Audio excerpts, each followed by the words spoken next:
नमस्कार, आप देख रहे हैं हमारा खास बुलेटिन देवभूमि। मैं हूं आपके साथ ऋतु तिवारी पोखरियाल। बुलेटिन की शुरुआत करेंगे। सीएम पुष्कर सिंह धामी ने हरिद्वार में कांवड़ियों के पैर धुआ और फूल माला पहनाकर उनका स्वागत किया। हरिद्वार में डाम कोठी आयोजित कार्यक्रम में सीएम धामी ने कांवड़ियों का स्वागत किया। इस मौके पर मुख्यमंत्री पुष्कर सिंह धामी ने कहा कि कांवड़िए शिव भक्त का स्वरूप होते हैं, उनमें हम भगवान शिव को देखते हैं। सीएम धामी ने कहा कि कांवड़ मेले में भी इस बार रिकॉर्ड तोड़ कांवड़ियों के आने की संभावना है। वहीं मुख्यमंत्री के स्वागत के से कांवड़ियों की भी उत्साहित दिखे तो कांवड़ियों ने कहा कि आज से पहले उनका ऐसा सम्मान कभी नहीं हुआ। उन्होंने कांवड़ मेले में सरकार की ओर से की गई व्यवस्थाओं की जमकर तारीफ की।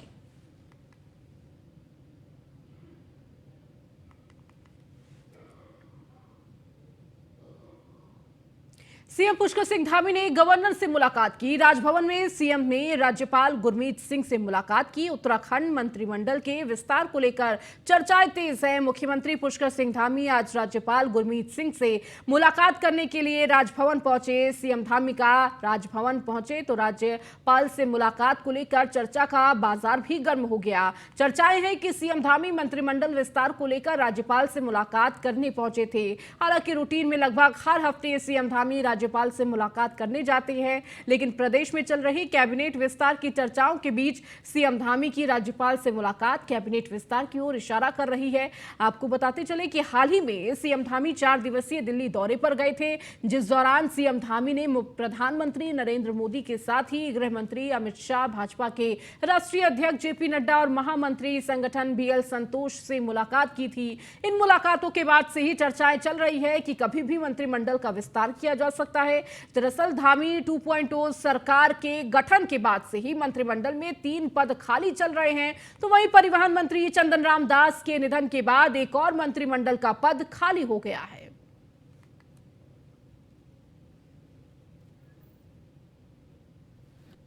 कैबिनेट में फेरबदल और विस्तार की संभावनाओं के बीच मुख्यमंत्री पुष्कर सिंह धामी आज राजभवन पहुंचे। राजभवन में मुख्यमंत्री की गवर्नर गुरमीत सिंह से करीब 1 घंटे तक मुलाकात हुई। इस मुलाकात को कैबिनेट विस्तार और फेरबदल से ही जोड़कर देखा जा रहा है। हालांकि बताया यह भी जा रहा है कि मुख्यमंत्री ने हालिया दिनों में सरकार द्वारा लिए गए निर्णयों, कांवड़ यात्रा, चारधाम यात्रा के विषय पर भी चर्चा की है। अब अटकलें इस बात की लग रही हैं कि केंद्र से ग्रीन सिग्नल के बाद ही उत्तराखंड में बहुत जल्द कैबिनेट में फेरबदल और विस्तार होने जा रहा है। कैमरा सहयोगी अंजीत के साथ सुदीप जैन, न्यूज़ 1 इंडिया। आयुर्वेद विश्वविद्यालय के मुख्य फाइनेंस अफसर रहे अमित जैन को सस्पेंड कर दिया गया है। मुख्यमंत्री पुष्कर सिंह धामी ने जैन को निलंबित करने के निर्देश दिए हैं, जिसके बाद वित्त विभाग ने आदेश जारी कर दिए हैं। करीब 1 हफ्ते पहले ही अमित जैन को आयुर्वेद विश्वविद्यालय के साथ नगर निगम से भी हटाने के आदेश हुए थे और जैन को वित्त निदेशालय में अटैच किया गया था।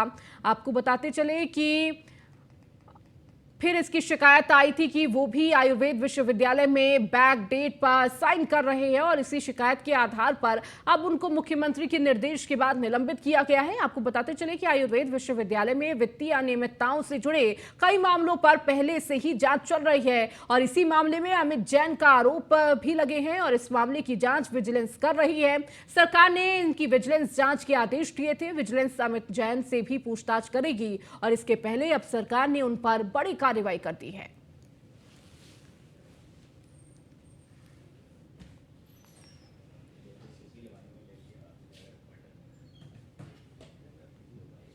उत्तराखंड कांग्रेस के प्रदेश अध्यक्ष करण माहरा अपने दिल्ली दौरे से लौटे हैं। न्यूज़ 1 इंडिया से बातचीत करते हुए कहा कि अंकिता भंडारी हत्याकांड को लेकर कांग्रेस 1 सप्ताह की बड़ी जन जागरण यात्रा शुरू करने जा रही है। ये यात्रा 17 जुलाई से शुरू होगी। लोकसभा चुनाव के मद्देनजर कांग्रेस का ये अहम दाव माना जा रहा है। वहीं लोकसभा चुनाव से पहले कांग्रेस नेताओं को स्टिंग मामले में आए नोटिस पर भी माहरा ने तीखी प्रतिक्रिया दी है। करण माहरा ने कहा कि जल्द ही पीसीसी की नई टीम घोषित होगी।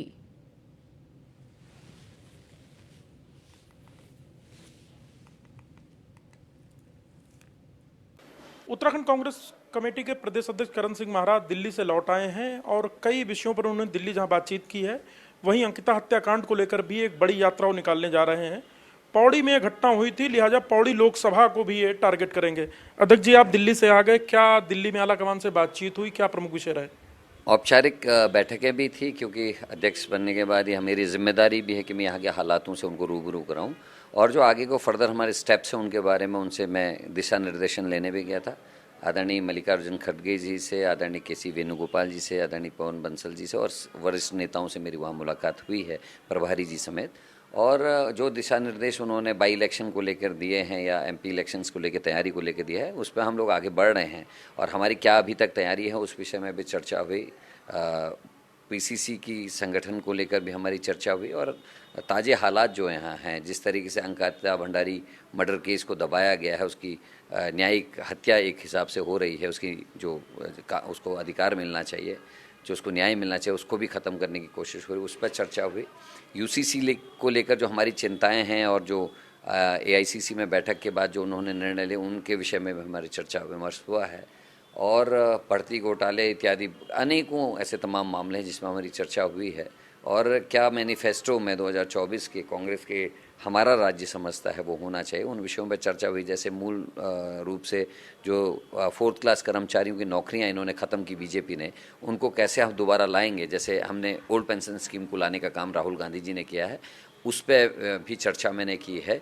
अग्निवीर योजना के हिसाब से जो हमारे पहाड़ों को बहुत बड़ा नुकसान हुआ है, गढ़वाल रेजिमेंट, कुमाऊं रेजिमेंट को आने वाले समय में नुकसान होगा, तो उसको लेकर भी चर्चा हुई। मैंने अपनी ओर से प्रस्ताव दिया है कि हमारे मैनिफेस्टो में जो फौज का पुराना स्वरूप था उसको बनाए रखने के लिए भी कांग्रेस कदम उठाएगी। इस तरीके की बातें हम लोगों ने वहाँ की है। अंकिता भंडारी हत्याकांड को क्या पौड़ी लोकसभा पूरे क्षेत्र में आप लोग करीब एक सप्ताह अपनी रैली निकालेंगे, उसको न्याय नहीं मिल पा रहा है, तो क्या माना जाए अंकिता भंडारी हत्याकांड हुआ और पौड़ी में इस विषय को लेकर एक्टिविटी की इतनी बड़ी वजह क्या है?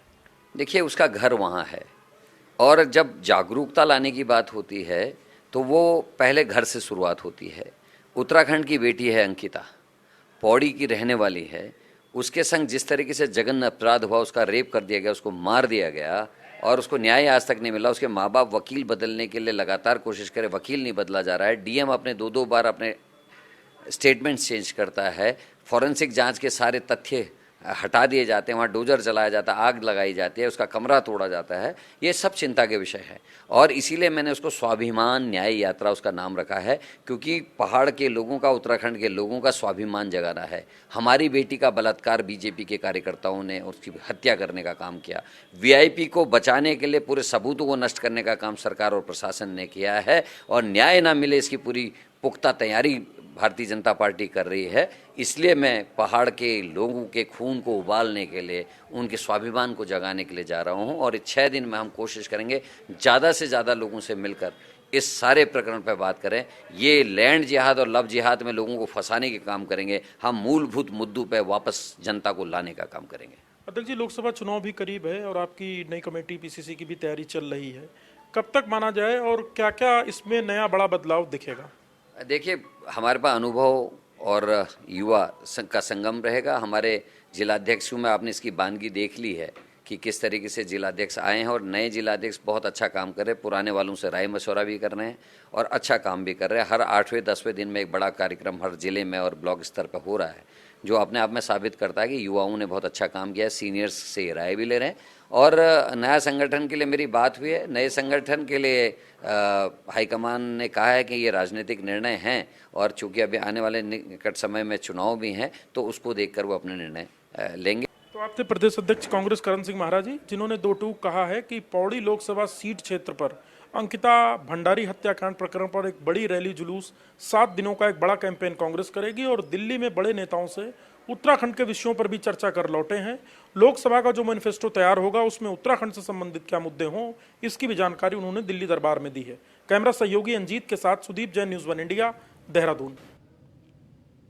उत्तराखंड प्रदेश कांग्रेस के वरिष्ठ नेता और मीडिया प्रभारी राजीव महर्षि के समान नागरिक संहिता के मुद्दे पर बीजेपी सरकार को घेरा है। राजीव महर्षि ने कहा कि उत्तराखंड में समान नागरिक संहिता की कोई आवश्यकता नहीं है, बीजेपी सिर्फ राजनीतिक फायदे के लिए शिगुफा लगाई है, अब उसका कोई औचित्य नहीं है और न ही इस कानून से प्रदेश की किसी तरह का भला होने वाला है। राजीव महर्षि ने सवाल किया है कि सरकार यह स्पष्ट करे कि इस पूरी कसरत से राज्य को क्या लाभ होगा। अपनी ऊर्जा निरर्थक बातों में लगाने की बजाय राज्य सरकार को लोगों के कल्याण पर फोकस करना चाहिए।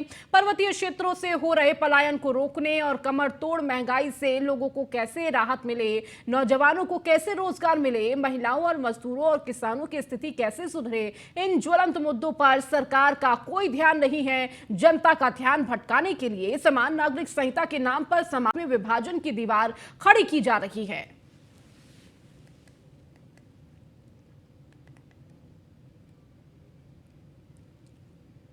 बढ़ती महंगाई को लेकर कांग्रेस कार्यकर्ताओं ने केंद्र सरकार के जिम्मेदार ठहराते हुए झंडा चौक में नारेबाजी करते हुए प्रदर्शन किया। इस दौरान पूर्व राज्य मंत्री जसवीर राणा ने कहा कि लगातार पेट्रोल डीजल के दाम तो बढ़ ही रहे हैं, अब सब्जी, तेल और दालों के दाम भी लगातार आसमान छू रहे हैं।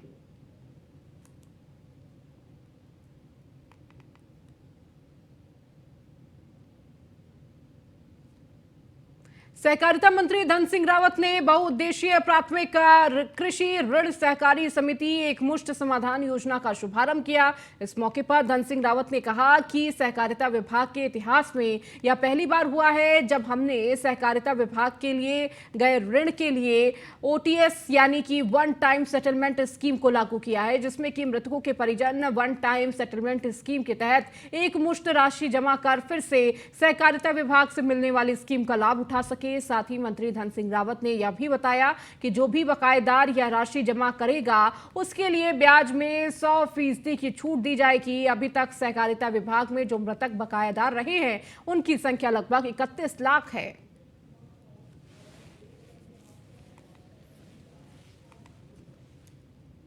सहकारिता का एक बैलोज बना रहे हैं, सहकारिता को और पारदर्शी बना रहे हैं।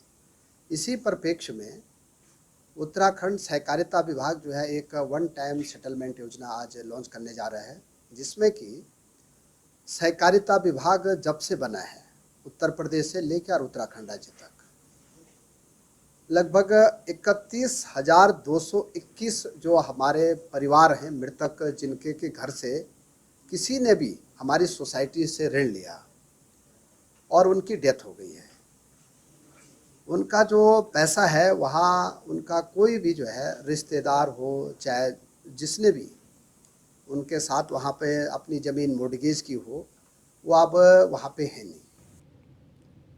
रक्षा राज्य मंत्री ने बाड़ाखेड़ा गांव पहुंचकर थल सेना में लेफ्टिनेंट पद पर चयनित हुए काजल बेहड़ को शुभकामनाएं दी और इस मौके पर बोलते हुए अजय भट्ट ने कहा कि लेफ्टिनेंट पद पर गदरपुर क्षेत्र की एक लड़की का चयन होना बड़ी बात है। मोदी सरकार द्वारा कुछ समय पूर्व यह आदेश पारित किए थे कि सेना में महिलाएं भी जा सकती हैं और इसी क्रम में लेफ्टिनेंट पद पर काजल बेहड़ का चयन हुआ है। हम उन्हें शुभकामनाएं देने पहुंचे हैं।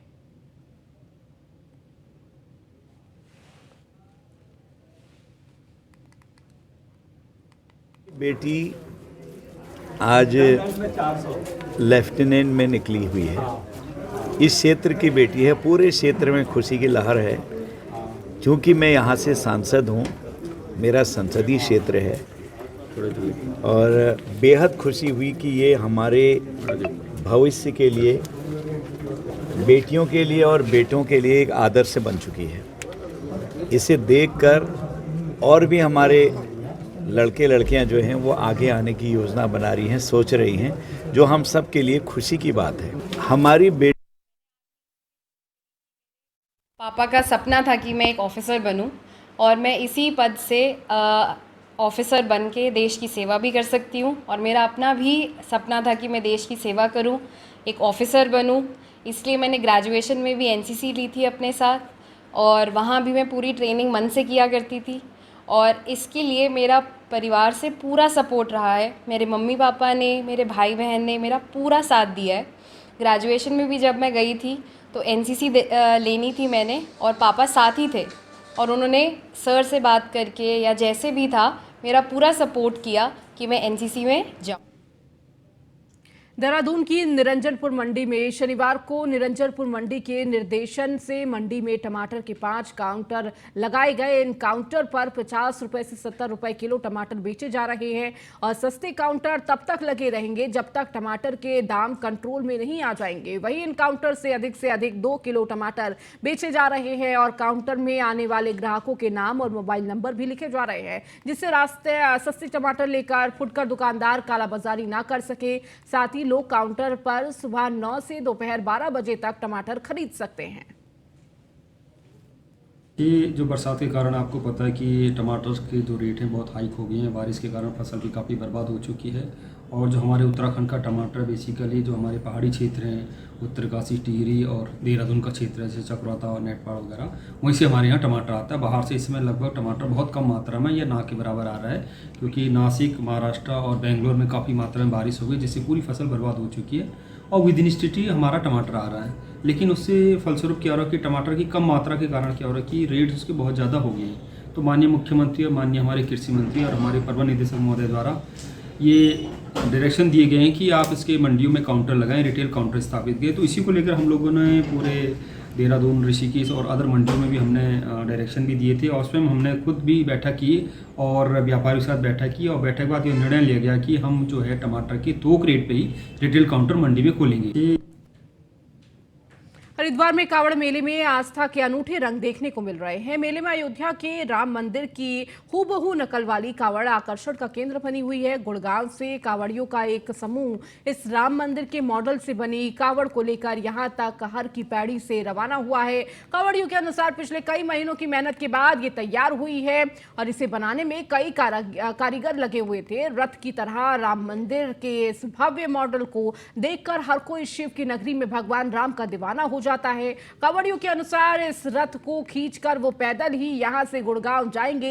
वहीं श्री पंच निर्मोही अनी अखाड़े के सचिव महंत गोविंद दास महाराज का कहना है कि अयोध्या में बन रहे श्री राम मंदिर को लेकर देश के ही नहीं विदेशों में भी उत्साह देखने को मिल रहा है। जल्द ही राम मंदिर का उद्घाटन होने वाला है।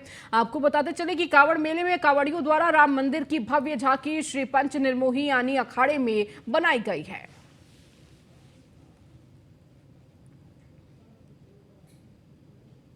लगभग मेरे को 36 साल हो गए इस कार्य को करते हुए और जहाँ भी लोग मुझे बुलाते हैं मैं वहीं जाता हूँ। पूरे इंडिया का भ्रमण कर चुका हूँ इस कार्य को लेकर के। केदारनाथ पर जब त्रासदी आई तो मेरे मन ने माना कि क्यों ना हम उस भगवान को दिखाएं जिस भगवान ने ये साबित कर दिया कि इंसान ने भगवान को एक पर्यटक का रूप, स्थान को पर्यटक का रूप दे दिया था और उसको तीर्थ नगरी ना कह करके लोग टूरिस्ट प्लेस कहने लगे। लगभग मेरे को 36 साल हो गए।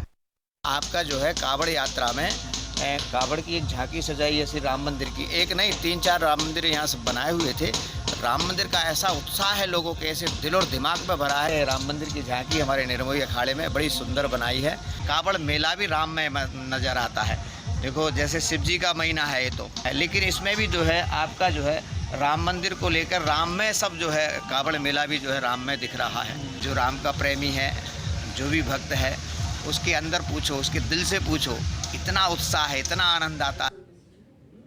उत्तराखंड के 4 जिलों में अगले 24 घंटे तक भारी बारिश की संभावना। टिहरी, देहरादून, पिथौरागढ़ और बागेश्वर जिले में तेज बारिश होगी। मौसम विभाग की ओर से इन 4 जिलों में अगले 24 घंटे तक ऑरेंज अलर्ट जारी कर दिया गया है। मौसम विभाग के निदेशक विक्रम सिंह के मुताबिक 9 जुलाई तक इन जिलों में मौसम ऐसा ही रहेगा। यहाँ तेज से तेज बारिश होने की संभावना है। फिलहाल 24 घंटों तक इन जिलों में ऑरेंज अलर्ट रहेगा। वहीं प्रदेश भर में भारी बारिश के चलते 127 सड़कें बंद पड़ी हुई हैं। जगह जगह पहाड़ी से पत्थर टूटकर सड़कों पर गिर रहे हैं। जनजीवन पूरी तरह से अस्त व्यस्त हो गया है।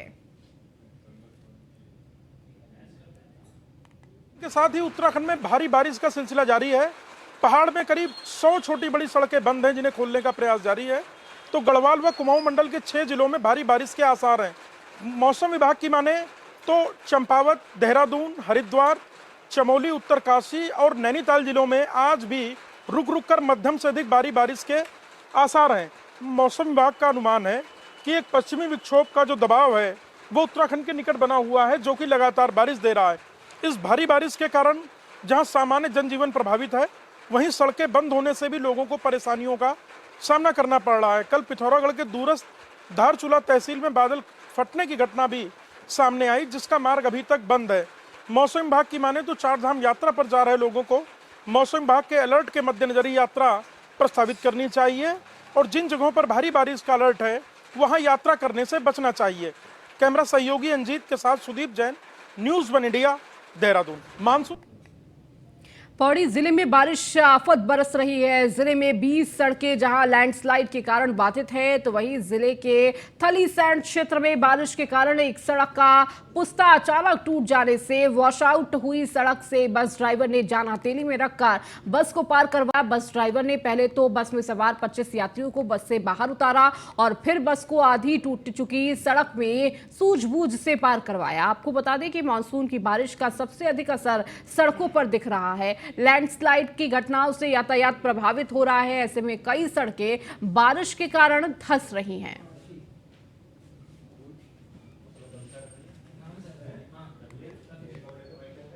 हमारी रोड कनेक्टिविटी है, प्लस पावर सप्लाई से रिलेटेड या वाटर सप्लाई से रिलेटेड इश्यूज़ हैं, या अगर किसी किस्म की कोई संभावनाएं हैं जल स्तर बढ़ने या वाटर लॉगिंग और उन सारे इश्यूज़ के चलते, तो उसको एड्रेस करने के लिए हमारी तरफ से निर्देश भी दिया जा चुका है।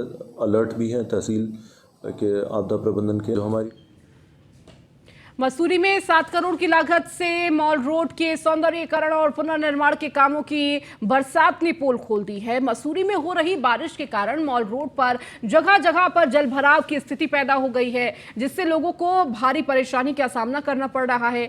मसूरी मॉल रोड की सड़कें पानी जमा होने के कारण झील बन गई है। वहीं स्थानीय लोगों ने मसूरी मॉल रोड पर किए गए कार्य की गुणवत्ता पर सवाल उठाते हुए कहा कि मसूरी में लोक निर्माण विभाग द्वारा जिस ठेकेदार को मॉल रोड के काम दिए गए हैं, उनको कार्य करने का कोई अनुभव ही नहीं है।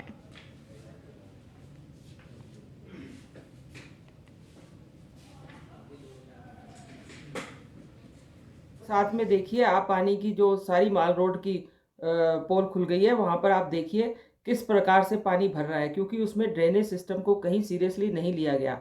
और मसूरी में जब भी कोई काम होता है, सबसे पहले ड्रेन देखा जाना चाहिए कि पानी का ड्रेन किस ओर होगा, क्योंकि प्रत्येक जगह पे ढाल है। कुल्ली में आप देखिए कितनी ढाल है, वहाँ से सारा पानी चलता हुआ नीचे स्टेट बैंक और उसकी तरफ जाता है, पार्किंग की तरफ जाता है। परंतु ये कार्य इसमें बिल्कुल अच्छा नहीं हो रहा है और जो भी कार्य किया गया है वो बहुत ही ख़राब हुआ है। इस टाइम बारिश की स्थिति बनी हुई है, सारी रोड ख़राब हो चुकी है, पानी भर चुका है, नाले खाले भर चुके हैं और जो भी साइडों में पत्थर लगाया जा रहा है वो भी सब उखड़ रहा है। जहाँ एक उम्मीद थी कि समय से ये काम पूरा हो जाएगा और माल रोड सौंदर्यीकरण समय से पूरा होकर अच्छा हमें माल रोड देखने को मिलेगी, उसका बिल्कुल विपरीत देखा जा रहा है। कभी हमने मसूरी में इतने साल हमें हो गए, हमने कभी यहाँ पे जल भराव नहीं देखा। आज पहली बार हमें देखने को मिल रहा है इस सीज़न में। जगह जगह सड़कों पे पानी भर गया है, नाले खाले सब बंद पड़े हैं और PWD के अधिकारियों को कई बार बोला भी गया है, लेकिन ऐसा कुछ धरातल पे कोई कार्य दिख नहीं। राजधानी देहरादून की सबसे बड़ी मंडी निरंजनपुर मंडी में कूड़े का अंबार लगा हुआ है। जगह जगह इतनी गंदगी पसरी हुई है कि आम जनता का सब्जी खरीदना भी मुश्किल हो गया है। वहीं कृषि मंत्री गणेश जोशी का कहना है कि आने वाले कुछ महीनों में देहरादून सहित अन्य मंडियों का कायाकल्प किया जाएगा और मंडी में साफ सफाई से लेकर तमाम ऐसी सुविधाएं मुहैया कराई जाएंगी, जिससे आम जनमानस को कोई समस्या ना हो और लगातार साफ सफाई बनी रहे। क्योंकि देहरादून राजधानी है, यहाँ की मंडी तो अपने आप में अलग दिखनी चाहिए और एक हाईटेक टॉयलेट हम शीघ्र देहरादून में शुरू करने जा रहे हैं। उसी प्रकार अन्य मंडियों में फिर आगे हम व्यवस्था बनाएंगे, क्योंकि मैं अभी जब गोवा में गया तो मैं एक मंडी को जब देख रहा था तो मंडी को देख कर मुझे आश्चर्य हो रहा था कि हम किसी मंडी में आए हैं या किसी अन्य स्थान पर आए हैं। ये कुछ बिंदु आपके सामने मैंने रखे। चलिए, इस बुलेटिन में फिलहाल इतना ही। बने रहिए न्यूज़ 1 इंडिया के साथ।